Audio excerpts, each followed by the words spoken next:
Hey guys, so the topic that I want to discuss today into tonight's discussion video is how the introduction and the conclusion of your speech almost relate to swimming and why that's so important. So again, it's a pretty far-fetched topic, but if you bear with me, I will explain. So the reason why I chose this topic is because I am a swim coach, and a lot of the tips that I give for my kids for their race almost relate to the tips that they give you for your introduction.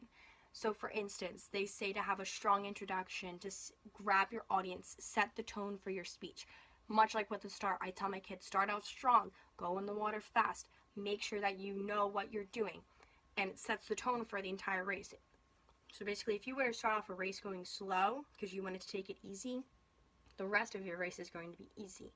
Much like how if you start off your speech with just facts, people are going to be, whoa, I don't know what's going on here, unless, of course, you're using the statistic method to grab the attention.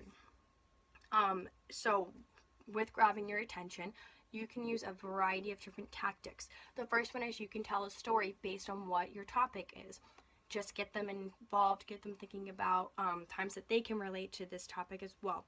The second thing, and my favorite thing, is to pose a question. Make them think about what you are talking about. It gets them to listen to what you have to say.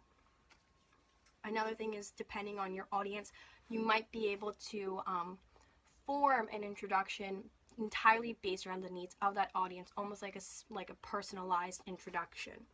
And lastly, like I said before, use a statistic that's going to be able to grab their attention. Like if you are talking about cancer, you might want to say the number of kids affected with cancer in the 1980s as opposed to now, and use that number difference to get people to try to be more aware of your cause. And the last thing is, even though I'm stressing how important your introduction is, it's not your speech. In fact, it should only make up 10 to 15% of your speech and nothing more, nothing less.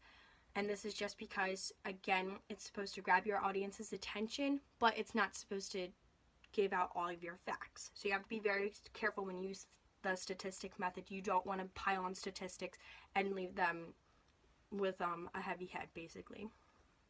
And this is kind of like the same thing that I tell my kids in swimming. Every day they'll ask me, are we working on starts today? Are we working on starts today?